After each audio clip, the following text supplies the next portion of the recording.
അന്തർദേശീയ കള്ളക്കടത്ത്, പ്രത്യേകിച്ചും ലഹരിക്കടത്ത് തുടങ്ങിയവയിൽ കഴിഞ്ഞ കുറേ കാലമായി നമ്മളൊന്ന് ശ്രദ്ധിച്ചാൽ അവിടെയെല്ലാം പിടിക്കപ്പെടുന്നത് ഹിന്ദു സ്ത്രീകളാണ്. എത്ര പേർ ശ്രദ്ധിച്ചിട്ടുണ്ട് ഇത്? പാകിസ്ഥാൻ ചാരപ്രവർത്തനത്തിന് അന്വേഷണം നേരിടുന്ന ജ്യോതി മൽഹോത്രയുടെ കേസുമായി ബന്ധപ്പെട്ട് ഈ കേസിനെ കുറിച്ച് വളരെ വിശദമായ ഒരു വിശകലനം വായിക്കുകയുണ്ടായി. മായാജി പ്രസാദ് എന്ന ഫേസ്ബുക്ക് പ്രൊഫൈലിലാണ് ഇതുമായി ബന്ധപ്പെട്ട വിശകലനം നടത്തിയിരിക്കുന്നത്. വൈകാരികമായും സാമ്പത്തികമായും ലൈംഗികവുമായ ചൂഷണം നടത്തി ബ്ലാക്ക്മെയിൽ ചെയ്ത് ഇരയെ കൈപ്പിടിയിൽ ഒതുക്കുക, സെക്സ് മുതൽ തീവ്രവാദം വരെയുള്ള കെണിയൊരുക്കി കാത്തിരിക്കുന്ന കഴുകന്മാർ ഹിന്ദു സ്ത്രീകൾക്ക് ചുറ്റുമുണ്ട്, കരുതിയിരിക്കുക എന്ന മുന്നറിയിപ്പ് കൂടിയാണ് ഈ കുറിപ്പ് വായിക്കാം. ഇക്കഴിഞ്ഞ മെയ് 13 ദില്ലിയിലെ പാകിസ്ഥാൻ ഹൈക്കമ്മീഷനിലെ ഡാനിഷ് എന്ന അഹ്സാൻ ഉർ റഹീമിനെ ചാരവൃത്തിയുമായി ബന്ധപ്പെട്ട പ്രവർത്തനങ്ങൾക്ക് ഭാരത സർക്കാർ പേഴ്സണ നോൺ ഗ്രാറ്റ അഥവാ സ്വീകാര്യനല്ലാത്ത വ്യക്തി എന്ന് പ്രഖ്യാപിച്ചു. അഹ്സാനുമായി ബന്ധപ്പെട്ട അന്വേഷണമാണ് തുടർന്ന് 6 പേരുടെ അറസ്റ്റിലേക്ക് നീങ്ങിയത്. അതിൽ ഏറെ ചർച്ച ചെയ്യപ്പെടുന്നത് യൂട്യൂബറായ ജ്യോതി മൽഹോത്ര എന്ന ഹിന്ദു പഞ്ചാബി സ്ത്രീയുടേതാണ്. ജ്യോതിയുമായി ഒരു തരത്തിലല്ലെങ്കിൽ മറ്റൊരു തരത്തിൽ ബാക്കി 5 പേരുടെയും പേരുകൾ ബന്ധപ്പെട്ടിട്ടുണ്ട്. ശ്രദ്ധിച്ചിട്ടുണ്ടോ? പ്രവൃത്തി, അന്തർദേശീയ കള്ളക്കടത്ത്, പ്രത്യേകിച്ചും ലഹരിക്കടത്ത് തുടങ്ങിയവയിൽ കഴിഞ്ഞ കുറേ കാലമായി പിടിക്കപ്പെടുന്നത് ഹിന്ദു സ്ത്രീകളാണ്. ഇത് എന്തുകൊണ്ടാവാം എന്ന് മനസ്സിലാക്കാൻ ഈ കേസ് തന്നെ ഒന്ന് പഠിക്കാം. ജ്യോതി റാണി മൽഹോത്ര അത്യാവശ്യം വൈറലായിട്ടുള്ള 377K സബ്സ്ക്രൈബർമാരുള്ള വളരെയധികം ഫോളോവേഴ്സ് ഉള്ള ട്രാവൽ വിത്ത് ജോ എന്ന യൂട്യൂബ് ചാനൽ നടത്തുന്നവരാണ്. ഒരു ട്രാവൽ വ്ലോഗറിന് മറ്റുള്ളവരെ അപേക്ഷിച്ച് ഒരു സ്ഥലം സന്ദർശിക്കാൻ അനുമതി കിട്ടുക പ്രയാസമുള്ള കാര്യമല്ല. അതുപോലെ ഇടങ്ങളിലെ വ്യക്തികളുമായി സ്ഥലത്തെപ്പറ്റി കൂടുതൽ സംസാരിക്കാനും അല്പം എടുക്കുണ്ടെങ്കിൽ കുറച്ച് കൂടുതൽ അറിവുകളും ചിത്രങ്ങളും ഒക്കെ പകർത്താൻ സാധിക്കും.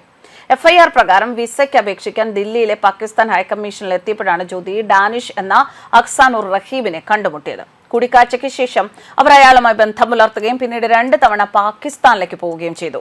സന്ദർശന വേളയിൽ അലി അഹ്വാൻ എന്ന വ്യക്തിയെ അവർ കണ്ടുമുട്ടി. അയാൾ അവർക്ക് താമസ സൗകര്യം ഒരുക്കുകയും പാകിസ്ഥാനിലെ ഇന്റലിജൻസ് സുരക്ഷാ ഏജൻസികളിലെ ഉദ്യോഗസ്ഥരുമായി കൂടിക്കാഴ്ചകൾ നടത്താൻ സൗകര്യം ചെയ്തു കൊടുക്കുകയും ചെയ്തു. ഇയാളിലൂടെ പാകിസ്ഥാൻ ഇന്റലിജൻസ് ഓപ്പറേറ്റീവുകളായ ഷാക്കിർ, റാണ ഷഹബാസ് എന്ന 2 പേരെ കൂടി ജ്യോതി പരിചയപ്പെടുകയും ഇന്ത്യയിൽ തിരിച്ചെത്തിയതിനു ശേഷവും വാട്സാപ്പ്, സ്നാപ്ചാറ്റ്, ടെലിഗ്രാം തുടങ്ങിയ സോഷ്യൽ മീഡിയ പ്ലാറ്റ്ഫോമുകൾ വഴി അവരുമായി ബന്ധം തുടരുകയും ചെയ്തു. രസകരമായ കാര്യം, ഇവരുടെ പേരൊക്കെ അവർ ഫോണിൽ വ്യാജ ഹിന്ദു പേരുകളിലാണ് സേവ് ചെയ്തിരുന്നത് എന്നതാണ്. ഒരു PIOയുമായി അവർ അടുത്ത ബന്ധത്തിൽ ഏർപ്പെട്ടതായും അയാളോടൊപ്പം ഇന്തോനേഷ്യയിലെ ബാലിയിലേക്ക് പോലും പോയതായും FIRൽ പറയുന്നുണ്ട്. പാകിസ്ഥാനിലേക്കുള്ള ഇവരുടെ സന്ദർശനങ്ങൾ ഇതിനകം തന്നെ അവരെ ഇന്ത്യൻ സുരക്ഷാ ഏജൻസികളുടെ നിരീക്ഷണത്തിൽ ആക്കിയിരുന്നു. ജ്യോതിയെ കൂടാതെ പഞ്ചാബിലെ മലേർകോട്ട്ലയിൽ നിന്നുള്ള 32 വയസ്സുള്ള വിധവയായ ഗുസാലയാണ് മറ്റൊരു പ്രധാന പ്രതി. 2025 ഫെബ്രുവരി 27 വിസയ്ക്ക് അപേക്ഷിക്കാൻ ഗുസാല ന്യൂഡൽഹിയിലെ പാകിസ്ഥാൻ ഹൈക്കമ്മീഷൻ സന്ദർശിച്ചു. അവിടെ വെച്ച് അവർ അഹ്സാനെ കണ്ടുമുട്ടുകയും പതിവായി സംസാരിക്കാൻ തുടങ്ങുകയും ചെയ്തു. പിന്നീട് ആ സംസാരം ചാറ്റുകളിലൂടെയും വീഡിയോ കോളുകളിലൂടെയും പ്രണയബന്ധമാവുകയും വിവാഹ വാഗ്ദാനം നൽകി വാട്സാപ്പിൽ നിന്ന് ടെലിഗ്രാമിലേക്ക് മാറുന്നതാണ് സുരക്ഷിതം എന്ന് അവളെ വിശ്വസിപ്പിച്ചു. പിന്നീടുള്ള സംഭാഷണങ്ങൾ ടെലിഗ്രാമിലെ. ക്രമേണ ഡാനിഷ് ഗുസാലയ്ക്ക് പണം അയക്കാൻ തുടങ്ങി. 10,000-ഉം 20,000-ഉം ഒക്കെ അയച്ചതിനു ശേഷം പല ആളുകൾക്കായി 500 മുതൽ 3,000 വരെയുള്ള ചെറിയ തുകകൾ അവളെ കൊണ്ട് പലർക്കും തിരിച്ചേൽപ്പിച്ചു. പതിയെ കണ്ണികളോട് അടുപ്പിക്കുന്ന രീതി. ഏപ്രിൽ 23 ഗുസാല പാകിസ്ഥാൻ ഹൈക്കമ്മീഷനിലേക്ക് പോയത് മലേർകോട്ട്ലയിൽ നിന്ന് തന്നെയുള്ള മറ്റൊരു വിധവയായ സുഹൃത്ത് ബാനു നസ്രീനയോടൊപ്പം. എഹ്സാൻ തന്റെ ആദ്യത്തെ ഇരയെ കൊണ്ട് തന്റെ അടുത്തെത്തിച്ചു. അയാൾ അവർക്കായി പാകിസ്ഥാനിലേക്ക് വീണ്ടും വിസ സൗകര്യമൊരുക്കി. ഇനി കേസിൽ അറസ്റ്റിലായ മറ്റുള്ളവർ എഹ്സാനുമായി സാമ്പത്തിക ഇടപാടുകളിലും വിസ സംബന്ധമായ പ്രവർത്തനങ്ങളിലും സഹകരിച്ചവരാണ്. കഴിഞ്ഞ ഒരാഴ്ചക്കിടെ ചാരവൃത്തി ആരോപിച്ച് അറസ്റ്റ് ചെയ്യപ്പെടുന്ന ഹരിയാനയിൽ നിന്നുള്ള 3ാമത്തെ വ്യക്തിയാണ് ജ്യോതി റാണി എന്ന ജ്യോതി മൽഹോത്ര.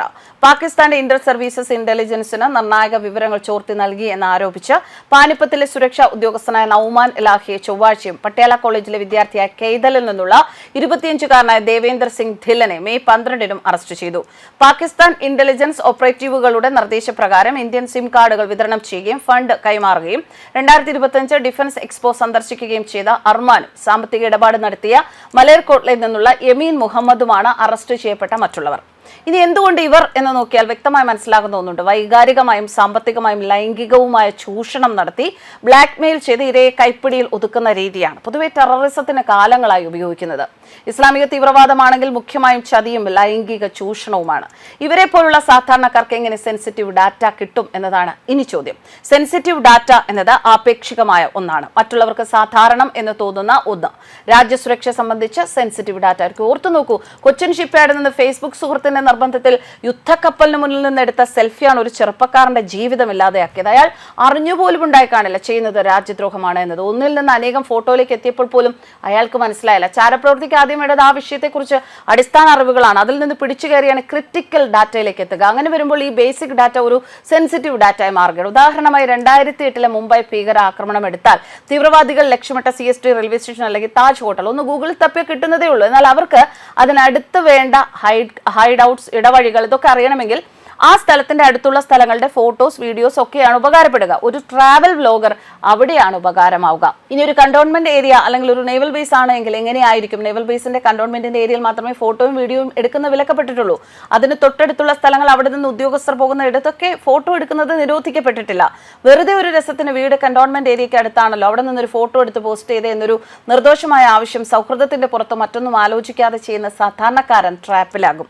പിന്നെ അത് കുറ്റമായി പുറത്തറിയാതെ ഇരിക്കാൻ, പിന്നീടുള്ള അവരുടെ ആവശ്യങ്ങൾ സാധിച്ചു കൊടുക്കാൻ സമ്മർദ്ദിതനുമാകും. വെറും ഒരു PG വിദ്യാർത്ഥി കണ്ടോൺമെന്റ് ഏരിയയുടെ ഫോട്ടോ എടുത്ത് കൊടുക്കുമ്പോൾ ഇത്രയും വലിയൊരു ചതിയിൽ പെടുകയാണ് എന്ന് ചിന്തിച്ചു കാണുമോ? സ്ത്രീകളാണെങ്കിൽ പ്രണയം എന്ന നാടകവും പിന്നീടുള്ള വിശ്വാസത്തിന്റെ പുറത്തുള്ള ലൈംഗിക ബന്ധവും കൂടെ ആയാൽ ഊരിപ്പോരാൻ പറ്റാത്ത രീതിയിൽ പെട്ടുപോകും. അല്ലെങ്കിൽ അവർ വിദഗ്ധമായി ചതിയെ ഭംഗിയുള്ള പ്രണയമായി കണ്ട് തുടരും. ഗുസാലയ്ക്കും ജ്യോതിക്കുമൊക്കെ പറ്റിപ്പോയത് അതാണ്. പാകിസ്ഥാൻ എംബസിയിലെ സുന്ദരനായ ഉദ്യോഗസ്ഥനോട് തോന്നിയ ഒരു ക്രഷ് പ്രണയമായതും എളുപ്പത്തിൽ കാശുണ്ടാക്കുന്നതോടൊപ്പം പ്രിയപ്പെട്ടവന്റെ സഹായവും രാജ്യസ്നേഹത്തെക്കാൾ വലുതായി പോയി. ഹിന്ദുക്കളെ ഇരയാക്കുന്നതിന് മറ്റൊരു കാരണം കൂടെയുണ്ട്. അത് ഹിന്ദുക്കൾ രാജ്യത്തിനെതിരായി, പാകിസ്ഥാൻ അനുകൂലമായി, ഇസ്ലാം തീവ്രവാദത്തിന് അനുകൂലമായി ഒന്നും ചെയ്യില്ല എന്ന സർക്കാരിന്റെ ഏജൻസികളുടെ വിശ്വാസമാണ്. ആ വിശ്വാസത്തെയാണ് പാകിസ്ഥാൻ മുതലാക്കുന്നത്. വൈകാരിക ബന്ധങ്ങൾ, പണം, വിലപിടിപ്പുള്ള സമ്മാനങ്ങൾ, വ്യാജ വിവാഹ വാഗ്ദാനങ്ങൾ എന്നിവയിലൂടെ മതപരവും സാമൂഹികവുമായ പശ്ചാത്തലങ്ങളിൽ നിന്നുള്ള ദുർബലരായ വ്യക്തികളെ വഴിതെറ്റിച്ചൊരു വലിയ ചാരവൃത്തിയുടെ ഭാഗമാക്കുന്ന ചതിയുടെ മഞ്ഞുമലയുടെ ഒരറ്റം.